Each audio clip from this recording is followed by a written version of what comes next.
We'll study lens maker's formula.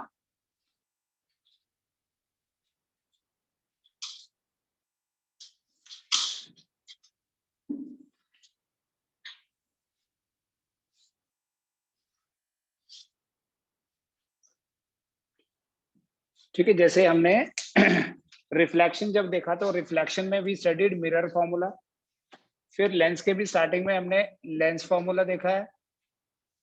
But what is this lens makers formula? The first thing is, who is a lens maker? The person who designs a lens. किसी को myopia है, hypermetropia है, किसी को press बायोपिया, तो हम कोई भी लेंस थोड़ी उठा के लगा लेंगे. So there is a person who is designing lens for a particular focal length, yeah, for a particular power. That person is called as lens maker. वो किस फॉर्मूले को यूज करते हैं, उस फॉर्मूले को लेंस मेकर फॉर्मूला बोलते हैं. जैसे लेंस फॉर्मूला जो है, lens formula is a relation between object distance, image distance and focal length. But this lens maker's formula is a relation between focal length,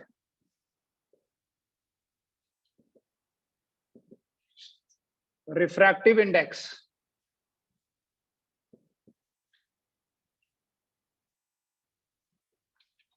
and radii of curvature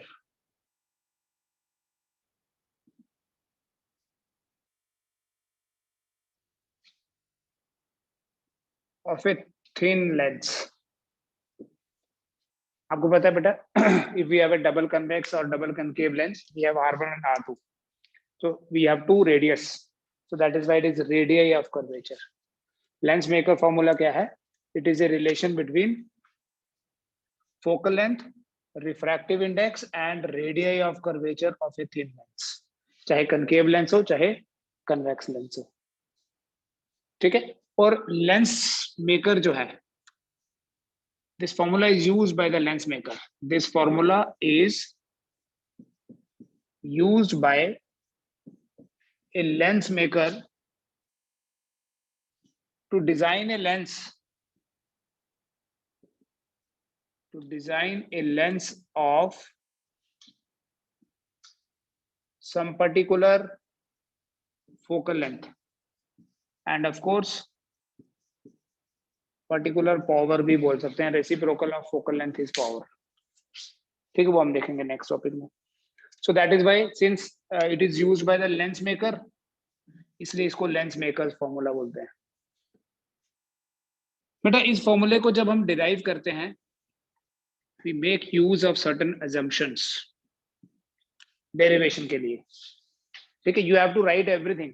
ये आपको board exam में question can be what is lens makers formula, assumptions क्या use होती हैं, sign conventions क्या हैं and derivation. It is very important formula. Numericals भी करेंगे इसके बेसिस पे हम. पहला assumption ये होता है कि जो भी हम ऑब्जेक्ट कंसीडर करते हैं, द ऑब्जेक्ट कंसीडर्ड, या ऐसे लिखिए, the object is considered to be a point object. जो भी ऑब्जेक्ट हमने लेना है, it should be a point object. Second, the thickness of the lens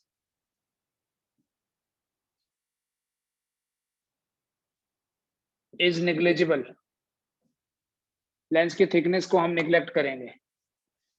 और जो डिफरेंट एंगल्स बनते हैं, आपको याद होगा हमने कुछ डेरिवेशंस करी थी स्फेरिकल रिफ्रैक्टिंग सरफेसेस के लिए. वी हैड डिफरेंट एंगल्स जैसे alpha, beta, gamma, i, r. These angles are assumed to be very small. जब रे डायग्राम बनाएंगे तो उसमें जो एंगल्स बन रहे होंगे, different angles are considered to be very small. ठीक है, by making use of these assumptions हम लेंस फॉर्मूला की डेरिवेशन करेंगे.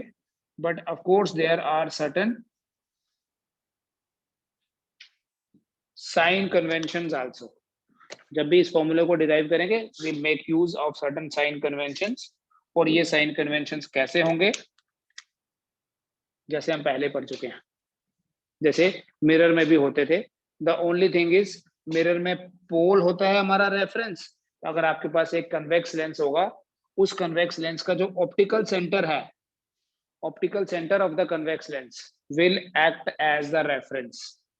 ठीक है, अगर ऑब्जेक्ट हमारा इधर है तो अगेंस्ट लाइट जब जाएंगे, अगर लाइट ऐसे आ रही है, देखो लाइट अगर ऐसे आएगी तो अगेंस्ट लाइट कोई भी डिस्टेंस होगा वो negative, in the direction of light कोई डिस्टेंस होगा positive, above the principal axis positive and below, ये पहले जैसे ही है। सो लेंस मेकर्स फॉर्मूला में भी ये सारे अजम्पशंस और सारे साइन कन्वेंशन हम यूज करते हैं। रे डायग्राम देखें बेटा, suppose we have a thin convex lens, ठीक है, और एक स्ट्रेट लाइन हम बना लेते हैं, we call it as the principal axis. This is centre of the lens. अगर हम यहां पर कोई ऑब्जेक्ट रखें, मैंने आपको बोला we'll keep a point object, इस ऑब्जेक्ट से रे ऑफ लाइट आएगी ऑन दिस पॉइंट। ध्यान से देखना डायग्राम बनाने कैसे। यहां पर मैं एक नॉर्मल ड्रॉ करूंगा बेटा, just to see the angle of incidence and angle of refraction. ये नॉर्मल ड्रॉ किया। अब ये सपोज करो ये x है, ये y है, ये P1 और ये P2। The light is going from rarer medium. Let us say this is rarer medium जिसका refractive index mu1 है, lens is denser, refractive index mu2, और फिर से यहाँ mu1 ही है। Air, glass, air। तो ये जो ray of light है, it's going from rarer to denser medium, और जब भी लाइट रेयर से डेंसर की तरफ जाती है, it bends towards the normal, यहीं से रिफ्रैक्शन हो जाएगी। It will be like this.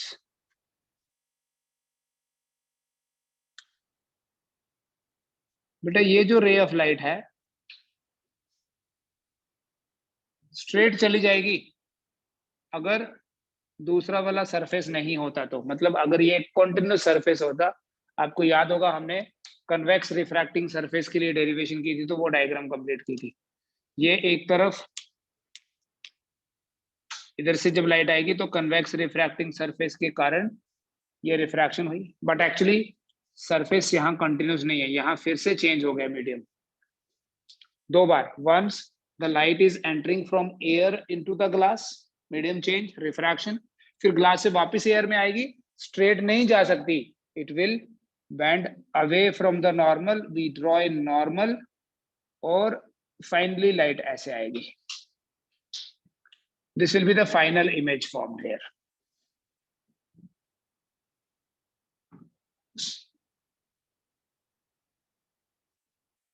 ठीक है, this will be the virtual image I1। ये यहां नॉर्मल बनाया, ऑब्वियसली दिस इज C1। ठीक है, इस फेस का सेंटर, इसका centre C2, P1 C1 is R1, पूरा लेबलिंग करनी है यहाँ। P2 C2 is R2, because actual जो रिलेशन है उसमें R1 R2 दोनों इन्वॉल्व है।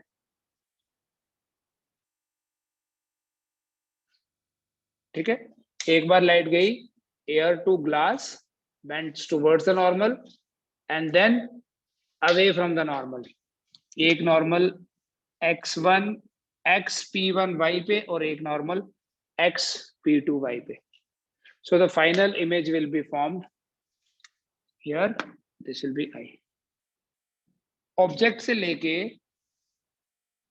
ऑप्टिकल सेंटर का जो डिस्टेंस है दैट इज U। इमेज से लेके जो ऑप्टिकल सेंटर का डिस्टेंस है that is V। And optical centre से लेके जो वर्चुअल इमेज बनी that's V1।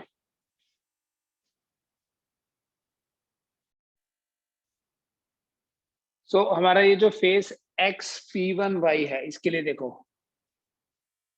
For the face convex refracting surface है XP1y। इसके लिए अगर मैंने इक्वेशन लिखनी है, मैं डायरेक्ट लिखूंगा, यहाँ equations already we have done the derivations, ठीक है, वो डेरिवेशंस यहाँ दोबारा से नहीं करनी है, पहले करने का पर्पस ही यही था कि यहाँ हम उनको यूज करते हैं, ठीक है। आपको इस पर्टिकुलर डेरिवेशन के लिए ये रिजल्ट याद रखने पड़ेंगे, ठीक है। So for the face XP1y जो ऑब्जेक्ट है बेटा वो क्या है, ओ, ठीक है, कहां पड़ा है, रेयरर मीडियम में, या इसको छोड़ ही दो ना, और इमेज कहाँ है, for the face XP1y the image is I1,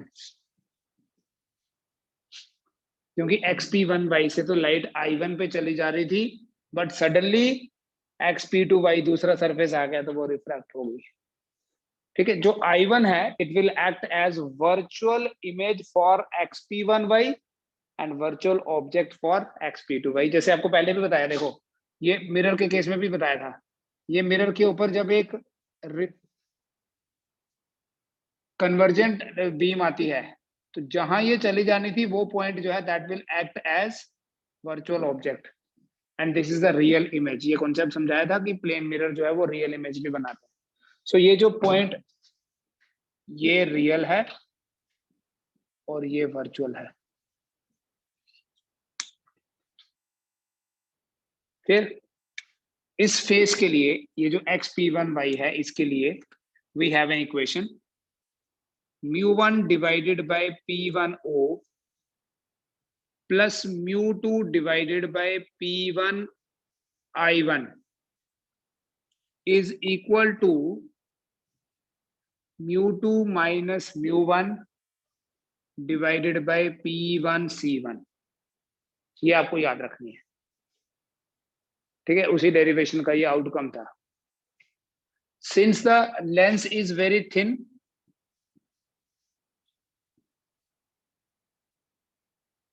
since the lens is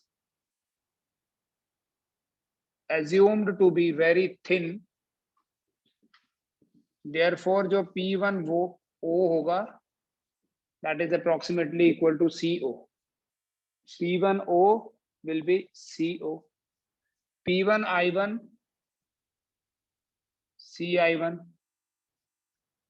P1I1 thickness small होने का मतलब है हम इस पार्ट को निग्लेक्ट कर सकते हैं, and P1C1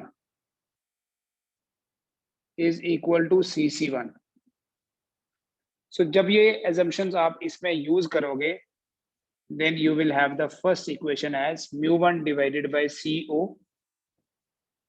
plus μ2 divided by CI1 equals to μ2 minus μ1 divided by CC1।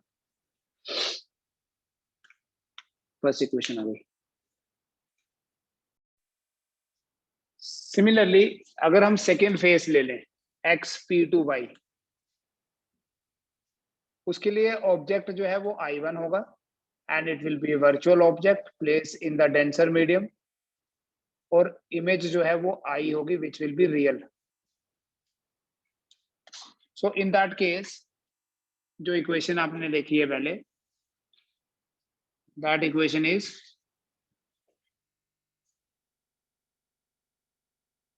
minus μ2 divided by P2I1, that is object distance here, plus μ1 divided by P2I, and is equal to μ2 minus μ1 divided by P2C2।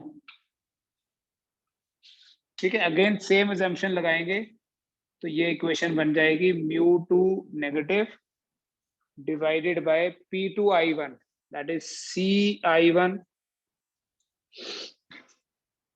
plus μ1 divided by CI and is equal to μ2 minus μ1 divided by CC2। ठीक है, say this is equation number second।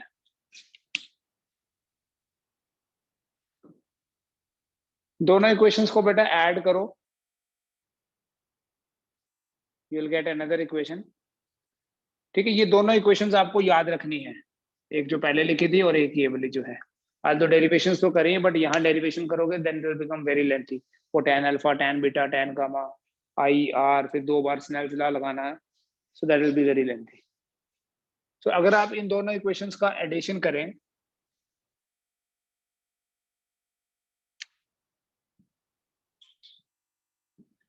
Adding equations 1 and 2,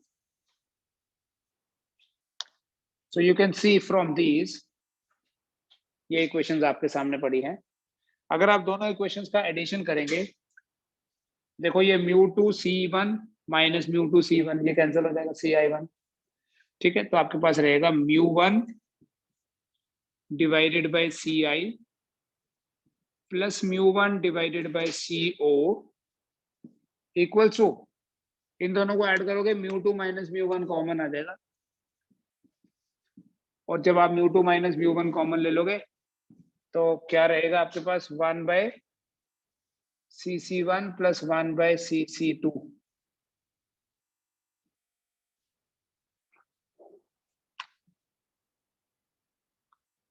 further बेटा μ1 रखें बाहर, 1 by ci 1 by co equal to μ2 minus μ1 into 1 by cc1 plus 1 by cc2. It means 1 by ci 1 by co μ2 minus μ1 divided by μ1 into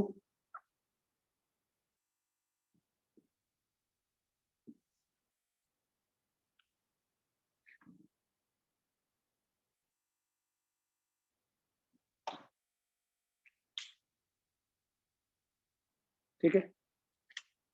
फिर आगे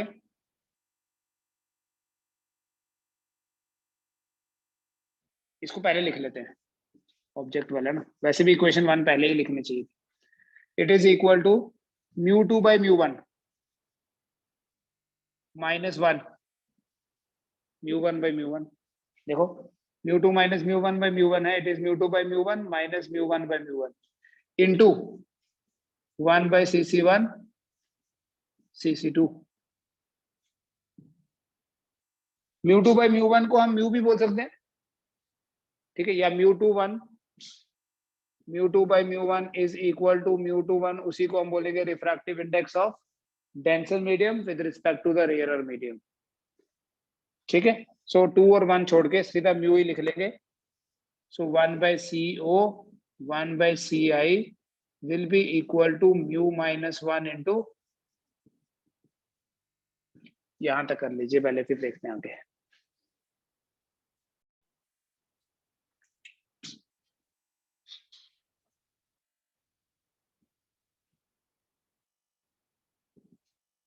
अभी हम sign convention use करेंगे। Sign convention के accordingly देखो CO, O इधर है हमारा, CO is minus U,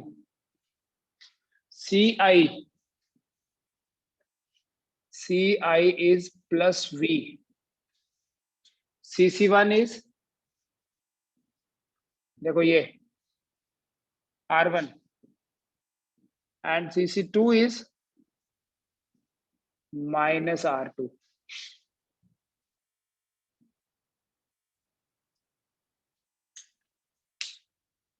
So that way जब आप यहां सब्स्टिट्यूट करोगे, देखो क्या बनने वाला है, minus 1 by U plus 1 by V equals to 1 by R1 minus 1 by R2। और ये जो minus 1 by U plus 1 by V क्या होता है, लेंस फॉर्मूला देखा ना, यही तो 1 बाय F होता है। Minus 1 by U plus 1 by V क्या है, 1 by F। It means 1 by F equals to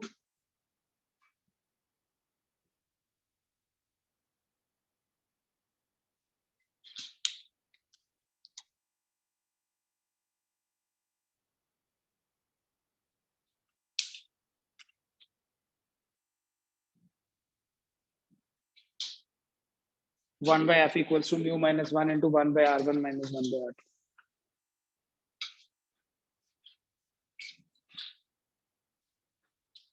ठीक है, now you can see the final outcome. This equation is actually a relation between focal length, refractive index and radii of curvature r1 और r2. इसी को बोलते हैं lens makers formula. ठीक है, further हम नेक्स्ट टॉपिक जब पढ़ेंगे वहां आपको पता चल जाएगा कि यही जो 1 by f है, it is actually power of lens. So power of lens is mu minus 1 into 1 by r1 minus 1 by r2. इस पे बेस कुछ इंपॉर्टेंट डिस्कशंस करते हैं starting from lens makers formula. ठीक है, इस इक्वेशन से स्टार्ट करेंगे.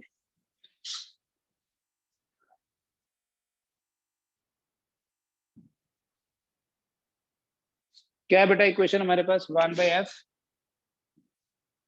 equals to mu minus 1 into 1 by r1 minus 1 by r2. मान लो हमारे पास कोई इक्वी कन्वेक्स लेंस है.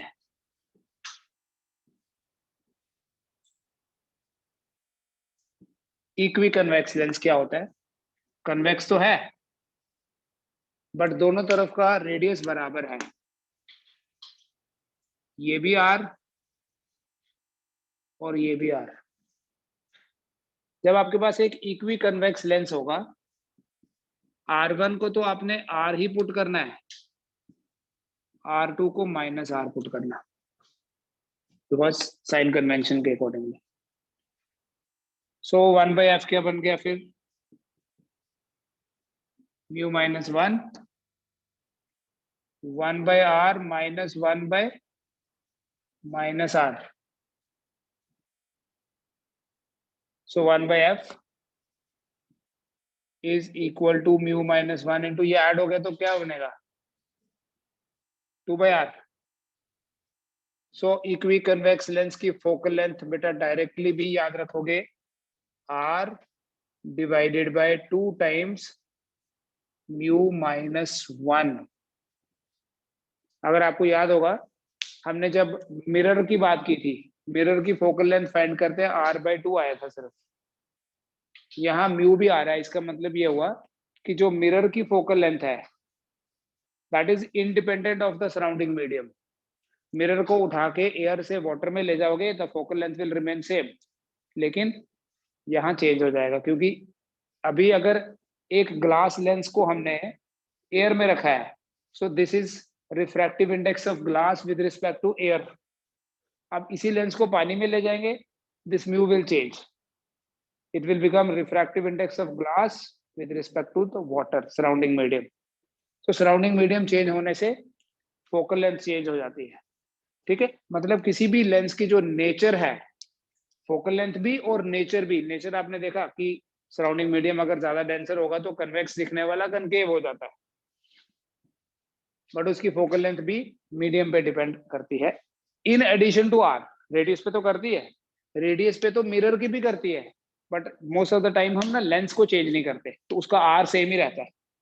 ये लेंस ऐसे पड़ा है तो आर तो सेम ही रहेगा. तो सराउंडिंग मीडियम चेंज होने से लेंस होगा तो फोकल लेंथ चेंज हो जाएगी, मिरर होगा तो focal length will remain same. ऐसे ही इसी के बेसिस पे अगर मैं आपसे पूछूं कि इक्वी कन्वेक्स की जगह if we have a plano convex lens,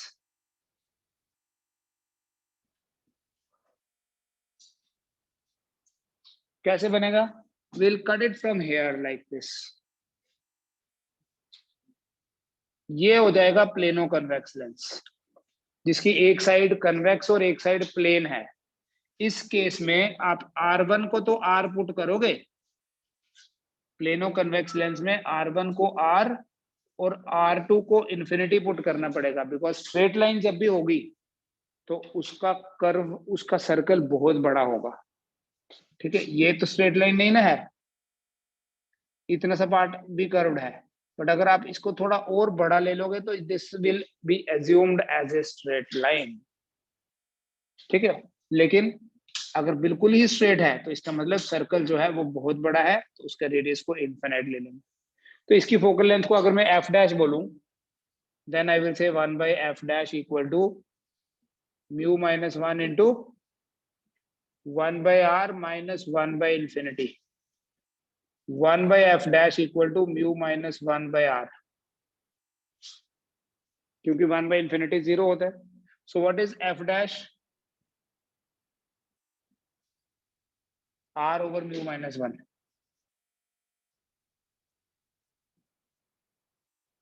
Now you can compare. Divide f dash by f. आपको पता चल जाएगा किसी लेंस की कटिंग करने से इक्वी कन्वेक्स को कट करेंगे तो प्लेनो कन्वेक्स बन जाएगा. Now f dash by f कितना बनेगा?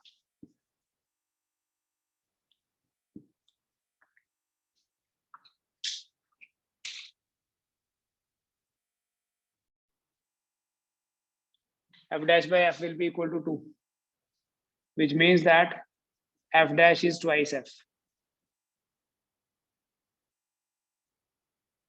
ठीक है, तो डायरेक्टली याद भी रख सकते हो. देखो, जो हमारा कन्वेक्स लेंस है that is placed in a rare medium, इसलिए इसको कन्वेक्स बोल रहे हैं. सराउंडिंग मीडियम का रिफ्रैक्टिव इंडेक्स कम है, सेंटर से कट करेंगे ना तो लाइट को थोड़ा दूर कन्वर्ज करेगा, मतलब उसकी कन्वर्जिंग पावर कम हो जाएगी. फोकल लेंथ डबल होने का मतलब है पावर हाफ होना. ठीक है, पावर का रिलेशन अभी हम करेंगे, बट अगर कॉन्सेप्चुअली समझना है तो देखो करता क्या है लेंस.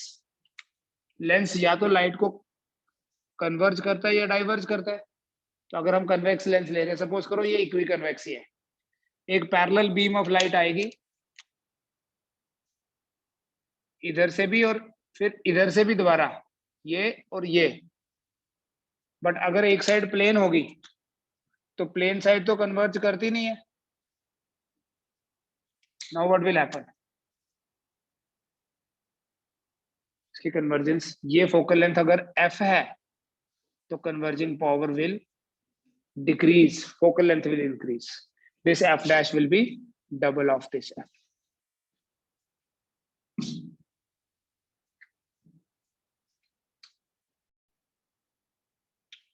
पावर ऑफ लेंस होता क्या है?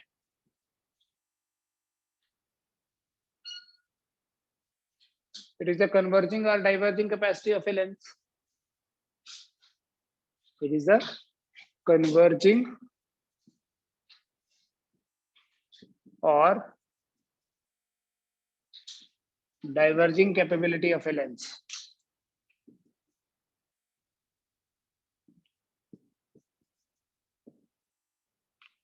And mathematically we write this power as 1/f. तो बेटा जो इसका SI यूनिट है दैट इज मीटर इनवर्स, और इसी मीटर इनवर्स को डायोप्टर बोलते हैं. 1 डायोप्टर इज 1 मीटर इनवर्स. मतलब अगर किसी लेंस की फोकल लेंथ 1 मीटर है तो इसका मतलब उसकी पावर जो है वो 1 डायोप्टर होगी. If the focal length of a lens is 1 meter, then its power is 1 diopter. देखो पावर कैन बी नेगेटिव और पॉजिटिव. आपने लेंस यूज करते हैं, पता होता है नेगेटिव पॉजिटिव. कोई बोलता है -2.5D, कोई बोलता है 0.5D. जिसको हम बोलते हैं ना कॉमनली नंबर, क्या है नंबर? बेसिकली पावर को ही बोलते हैं. डी भी होता है साथ में. ठीक है, 1.5D है. सो अगर आपके पास बेटा कन्वेक्स लेंस लगा हुआ है, यू नो कन्वेक्स लेंस की फोकल लेंथ पॉजिटिव होती है तो पावर भी पॉजिटिव ही होगी. एंड अगर आपके पास एक कनकेव लेंस है,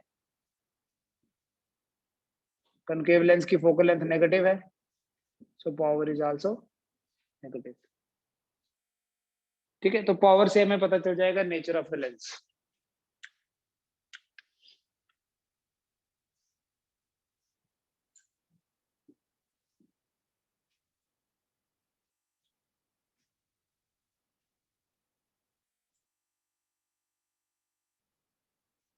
बट अगर किसी लेंस की पावर या फोकल लेंथ दी है, फॉर एग्जांपल 40 सेंटीमीटर अगर फोकल लेंथ है तो पावर कितनी होगी?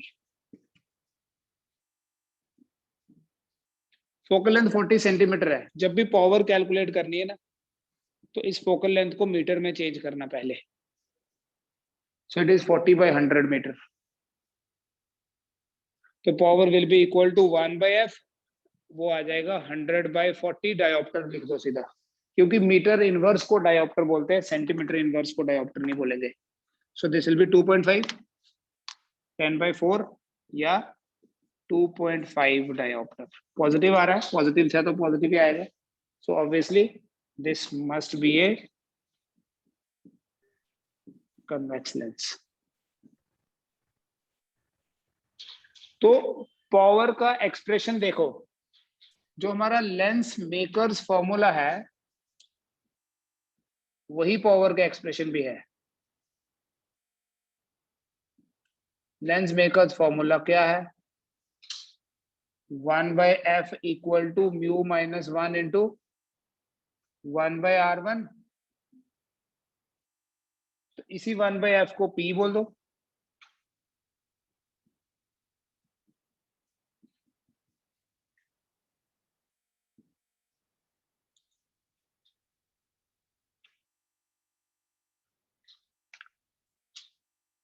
अगर इक्वी कन्वेक्स लेंस हुआ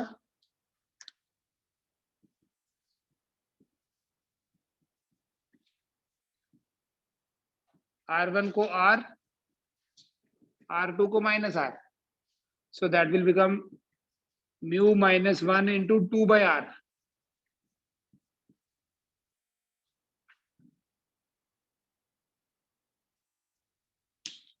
देखो ये हो गया lens. There is another term called as sun glasses, goggles. Sunglasses have zero power, although वो भी लेंस की तरह ही दिखते हैं। तो सनग्लासेस की पावर जीरो क्यों होती है? क्योंकि जो हमारा लेंस होगा ना, लेंस में ये ऐसे है सपोज, या कनकेव है या कन्वेक्स है। कन्वेक्स है तो ये, कनकेव है तो ये। एक रेडियस हमेशा इस तरफ होगा, दूसरा इस तरफ होगा, इसलिए एक पॉजिटिव है तो दूसरा नेगेटिव होता है, वो वैल्यूज ऐड हो जाती हैं। लेकिन जो सन ग्लासेस होते हैं उसमें दोनों कर्व्स एक ही तरफ होते हैं, या तो दोनों, एक तो दोनों एक तरफ होते हैं और दूसरा दोनों बराबर भी होते हैं, या ऐसे। सो R1 भी R और R2 भी R, या दोनों माइनस R या दोनों प्लस R। अब जब आप इसको पुट करोगे यहां, you will see 1/f equal to mu minus 1 into 1/r minus 1/r। तो ये 1/f बन गया बेटा जीरो। दो मतलब है इसके, 1/f जीरो है मतलब f इंफिनिटी है, या 1/f जीरो है मतलब पावर जीरो है। बात एक ही है, पावर जीरो या फोकल लेंथ इनफिनाइट, मतलब ना तो कन्वर्जेंस ना divergence. So that is just like a plane glass. जो सन ग्लासेस हैं, जो गॉगल्स हैं, कर्व्ड होने पे भी they behave like a plane glass, because both the radii are in the same direction, same value and same direction. So that is why lens maker formula के accordingly वो values जब cancel हो जाएंगी तो f infinity या focal length zero हो जाता है।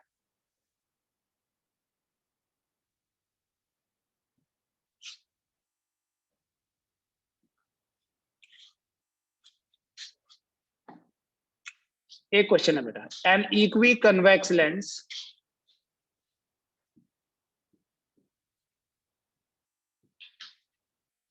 having power P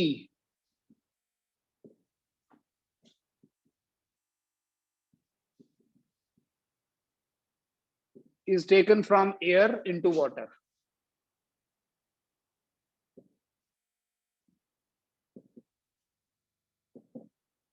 एक इक्वी कन्वेक्स लेंस है जिसकी पावर P है, ग्लास लेंस है, is taken from air into water. What will be its power in water? ठीक है, this is question for you. अभी करना है, लेकिन